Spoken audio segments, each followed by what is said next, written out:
Hello, everyone, and welcome to our 22nd Project Pixar, our penultimate one for this cast. As always, I'm joined by Noah. Noah, how are you, sir? Ready to rock on. That's right. We're moving onward. So Onward came out in March of 2020, and this one's kind of interesting because this is, at the moment, the last Pixar film that was shown in theaters before a worldwide pandemic happened and shut everything down. Yeah. So let's just get right into it. Who's your favorite character? If you don't mind, I'll go ahead and start with this one. I've seen this film twice, so I saw it in theaters the weekend it first came out, and then I watched it again recently for this project on Disney+. And I definitely have to say it's Barley. I really like that character. He's just so positive, and watching it this time, he really never puts down Ian. Like, he's just fully supportive of him in every way. And of course, he has this just very nice bravado, and he's clearly into all this like Dungeons and Dragons and mystical stuff. So I just couldn't help but root for him. Whereas Ian, even though I do like him, he kind of feels like a stick in the mud sometimes, which, that's supposed to be his point. But I just couldn't help but enjoy Barley, every time he was on. And he's got some real heartfelt moments too, which I like. He's not just the bravado, fun-loving, Dungeons and Dragons player. He also has moments of like real heart and pain and sadness. So yeah, I got to go with Barley. What about you? Right there with you. I also picked Barley. I think he's just a great character overall. He's got a lot of warmth to him, like you said, a lot of positivity.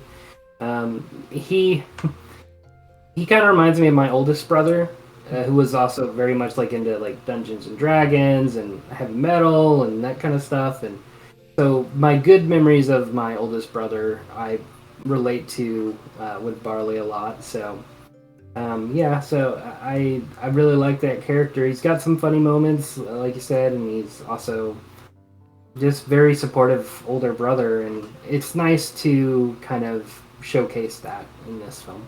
Yeah, absolutely.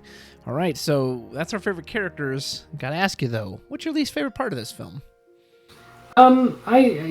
I'm not a huge fan of the B plot. The Manticore mom is just kind of chasing after what's happening. So they're just in response to what's happening on the A plot. So there's not really anything going on there per se, and there's not a whole lot of growth there either. I do like when they're introducing the Manticore and like they go to the restaurant. I thought that was a fun scene. But yeah, after that, and the mom gets involved with her, like, it makes sense in a plot way, but it's also just not as interesting. So that would be my least favorite aspect. That's fair. So for me, it's not one particular moment as it is one particular concept, and that is the concept of their father's legs, and that I don't know. It feels like it's supposed to kind of like tug on your heartstrings, or maybe I'm just used to that with Pixar and I'm looking into it wrong. But it was always just like a pair of legs there. Like, it was hard to ever really, get beyond that. Like, it wasn't very visually interesting because you're just staring at this guy's pants the whole time. And of course, he then can't talk. Yeah, he has little ways he can communicate by like touching their foot, but beyond that, he can't do anything. He's just a pair of legs. He somehow still has his mind, because clearly, the legs can like recognize the little pat-a-pat that Barley does. But yeah, I don't know. It feels like that point was supposed to come off a little better. Maybe not. Maybe I wanted it to come off better, but it was always just something that I don't know. It just felt like a missed opportunity. I almost wonder if they should have done something different and just had their father actually come back. You're still on a time limit for a day, and you can have a whole different set of circumstances because you've got this person and you don't want to let him go. So I don't know. The whole legs thing just didn't really work for me. But let me just say that as far as the standout animation for the film goes, I mean, it just looks overall really nice. I like the look of the world and the design of the world that they've created. It's really pretty cool, especially that idea of like the modern overtaking the ancient kind of aspect. And just overall, like that idea and like some of the landscapes and stuff are really pretty. Nothing like the dragon at the end. Yeah, the dragon's a really cool design, and I really like how they pulled that off. And that would probably be like visually like the highlight of the film for me. Yeah, I agree. Yeah, really, I love a good laugh too when the dragon first turns around and it's got the like derpy face. The happy, the derpy high school face. Yeah, that's really funny. As always, Pixar has really solid animation. And there are times I'm a little disappointed with how the magic looks. There are times like, I don't know, Harry Potter does this sometimes where it's just like wisps. And sometimes it's like, it's just a bunch of wisps and sparks. I like it when it's something more tangible. I really appreciate when the Manticore burns the fake Manticore. She sets the guys and like the face melts. Yeah, I find that really enjoyable. So that would probably, and I do, there's something about the way they do the transformation spell where they're trying to pretend to be Officer Colt Bronco, and but it's just the two of them, like, he's bent over hunching him, and I don't know, so something kind of enjoyable about that. So all right, sure. What was the first time you saw this? What were your first time memories? So I was this was right after my daughter was born. Okay. So we were back from the hospital, and the pandemic started to set in, so we couldn't really go anywhere or shuttered in. We're like, oh yes, fine. Like, we were so thankful that like this movie had come out on video on demand because there was no other way for us to see it. So that was a really nice kind of treat and something that I remember about it. And just watching it and thinking, man, this is really wholesome. It's really fun. It's pretty funny, and just afterwards being like, yeah, I really like that. I wouldn't mind seeing it again for sure. And it was just a nice little treat. Yeah. It's the craziness. I know. Well, and I think we went on like a Tuesday. It wasn't super crowded. It was the middle of the day. Went with just my girlfriend this time. And I don't know if we knew things were going to shut down. Like, it was kind of the whisperings of it, and we kind of had a feeling we're like, well, we better go see this now because we might not get a chance. And sure enough, it was until Kong vs. Godzilla was the last film I'd seen in theaters. And, it was nothing particularly memorable about the experience, but I'll have to be honest, it was great because the last film was Toy Story 4, and not only was that film but again, like I said, the theater experience was so bad because it was so crowded, and you had all these kids. So for this one to just be so nice and peaceful and like, oh, I just got to watch the movie and take it in. Thank you. So, yeah, I enjoyed it. I got you there. Did Onward have any music that stood out to you? It did. So my favorite musical moment is actually my favorite scene in the entire movie, and that is what I call the last ride of Guinevere. Love this moment. It's a really good setup where they're in this high fantasy and they're trying to find these ravens and follow the way they're pointing, and they come to this dead end, and they're like, "What do we do?" And what's his name? Not Barley. Ian is trying to blast down the rock, and he can't. He's trying to do the super lightning spell, and he can't do it. Like, oh, we're going to get stopped. We're going to lose Dad. And again, this is that moment of heart I'm talking about. Barley, he sacrifices his van, even though that's his most prized possession, and he very seriously lines it up. He puts in, I don't remember if it's called Ride of the Valkyrie or whatever the tape is called, and it's just this glorious, epic choir music. And the van starts off, and it is so creative that the tire blows out, and it starts galloping like a horse. Like, I got goosebumps just saying, it's the coolest moment in the movie. And I remember the first time I was like, that was amazing. And again, you just get this, the Ride of Valhalla, I think it's called. And it's like, oh, and it just, and boom, and it saves him, and he just picks up, the headlight afterwards and just looks at it and says, all right, let's go. It's so good, and I love that music, and just that moment.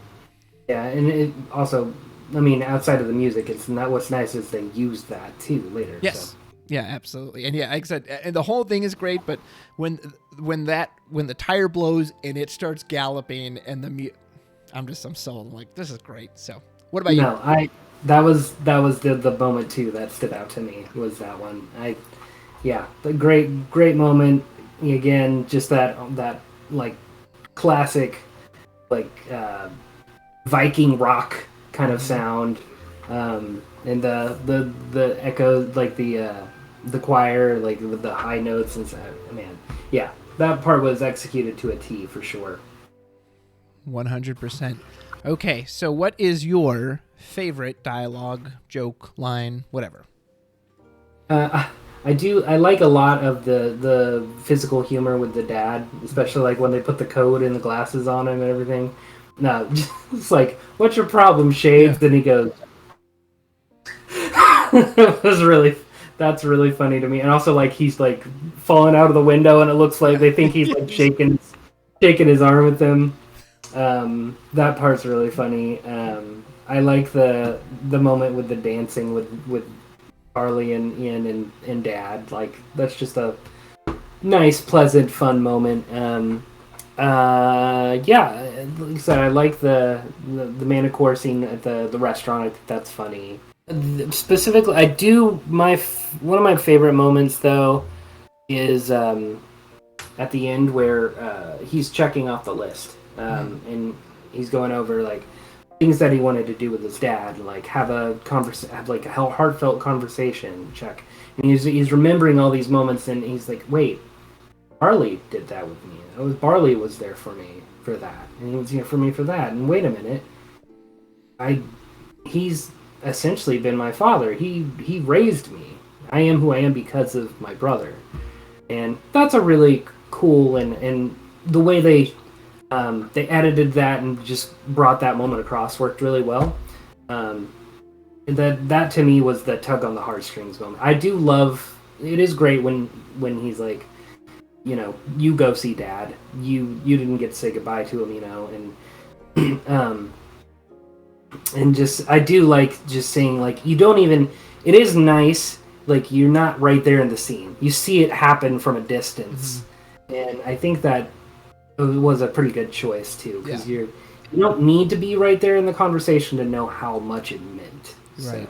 And following Ian as the protagonist, you know, he did make that choice. He gave up that opportunity, so you're stuck there with him, just seeing it at a distance, you know, just like he is wondering. You're just wondering what they're saying. So, no, that's great. Go ahead. I'll also say that the use of cheese doodle as boat was a very inspired choice. Yeah, absolutely. I love when the gelatinous blob, they find out that's real. That and the Beholder were both borrowed from Wizards of the Coast from Dungeons and Dragons, which is really cool. They put those in the film. My favorite line has always been a favorite line moment I read it, and it's when they're trying to escape the pixies and he's trying to merge onto the highway. He's like, you gotta do it, just merge. And he says, I'm not ready. He says, you'll never be ready. Merge. I love that line because there's a lot of things I've done in my life that I realized, and people have asked me, well, weren't you ready to do that? I said, no, I wasn't ready. And the truth was, I'll never be ready. You know, you can't ever really know what it's like to do something until you do it. No matter how much reading and preparation and research you do prior, no matter how much you hear about a roller coaster, you don't know what it's like to be on it until you go on it. So that line just really stuck with me. That is, you'll never be ready. You just have to do things because you're never truly ready till you do it. So easily my favorite line. And the one part that does kind of make me chuckle a bit too, I wish I could remember what the line was, but it's when they go to visit the Manticore and she says, you think you can just blah, blah, blah, blah, blah, blah. And she's like, who would say something like that? And he goes, apparently you did. And it's like the exact quote. What have I become? You know, it causes her to have a little breakdown. So yeah, those would be my choices. Anything that you would change for this film? I don't think there's anything really big holding this film back. There are a few things that bug me a little bit, especially watching it this time. There's this idea that Barley is a screw up, but I don't think that's illustrated very well in the film. Like, what does he do that makes him a screw up? He's not like ignorant or really lazy or sloppy. Like, they kind of hint that he took a year off of school. Okay, that doesn't make him a screw up. Like, to me, they never show anything that properly establishes why this guy is like viewed as a screw up. So I think, actually, I do think that the film kind of points that out. Like, there's the point at the beginning where he's chained up to the fountain, and it's kind of like he's kind of turns his nose up at authority, kind of thing. I think that's kind of what it's supposed to be. So, yeah, that's. I think in that sense he's embarrassing to his family. So yeah, no, that's a good point. Another thing that I don't think I'd change it because I agree with. So it's the heartstrings moment you mentioned earlier, right? When Ian is checking things off the list, and I do like that moment. However, I can't help but think this, and maybe this is just me. Maybe I'm crazy, or I just view it. As he was checking those things off his list, I get what they're going for. You laid it out perfectly beforehand. Barley has always been there, yada yada yada. at the same time, I remember when I saw that for the first time, I couldn't help but think, I get what you're going for, but a brother is still different than a father. Like, wanting those things from an actual father is different than getting them from a brother. And again, I understand the point they're going for is that, hey, my brother's always been there. But I also just couldn't help but feel like, yeah, but there's still a different desire of like, I want a father who does those things with me. Because I don't know, I have a brother and a father, and I've played catch with my brother, but it's different than playing catch with my father. I've been taught things from my brother, but it is different than being taught things from my father. So again, given the story they told, I don't know what else you could have done there, but I've just always kind of been like, a little on that distinction. And then the last thing I'll say is, I don't know. There's this weird, like, I almost wanted it to be more magical. The fact that it was so modern almost was like a little let down on me. And I'll segue to you because it sounds like you were going to comment on that. So go ahead. Yeah, that's actually what I would say. Kind of in the same sense of like how Brave was supposed to be this, incredible mythical adventure. I understand more with Onward why I didn't go into that, but I wanted it. I wanted more magic and more, kind of crazy, magical stuff to happen. Whereas it stuck more on the modern side of things with the magical twist. So I would say that is one thing that, not to say bothered me, but one thing I would change. The other thing is I get a little bit of maybe it's just the character models, but maybe because it's so modern. But it also, at times, it feels more like a DreamWorks movie to me than it does a Pixar movie. That's fair. And I don't know why exactly that is. I think it might be that whole modern aspect, though. I think so. I think it influences the characters. So, for example, our main characters are elves, but for all intents and purposes, they're humans. Yes, they look like elves, but they act exactly like us. Whereas something like in Lord of the Rings, the elves were clearly a different race of people with different ideas and beliefs, and physiologically, they were immortals. So yeah, that's the other thing too. The Officer Bolt Bronco or whatever, Colt Bronco. Yes, he's a centaur, but he's still just acts like a cop or a human. So yeah, to me, I think that's where the modern kind of hurts it a bit. Yeah. But, I mean, overall, I did enjoy the film quite a bit. It's just a fun road adventure with two brothers, and they're, it does have some Weekend at Bernie vibes with the dad. And yeah. I like that. I think that's a fun little story beat that hasn't really been done before in Pixar. So I did like that aspect. And yeah, it was just, for me, it was a fun time. How about you? Yeah, I really enjoyed this film, and I liked it a lot more the second time. And I really enjoy the magical moments. Last ride of Guinevere, when they're on the quest and they see the raven statues, and he does the raven point, and he points, there's the next one, let's find it. And it leads him to the sewers, blowing up the Cheeto. Like, again, when they're on the adventure and they're sticking to the magic stuff, I think that's when the film's at its best. Like I said, the more modern stuff, I think, brings it down a little bit. And I do agree with you, even though I like both the Manticore and the mom, they definitely have like a B-side plot, which is just follow where they're gonna go. So yeah, but overall, certainly not their best stuff, but a lot better than a lot of the stuff lower on their list. Like, this was such a funny time for Pixar because it just felt like their quality was all over the place. Coco was incredible. Incredibles 2 was like a lesser rehash. Toy Story 4 I thought was terrible, but then this was up there. And so what does that leave us with? Our last one. We got to go to our soul. We'll see you then.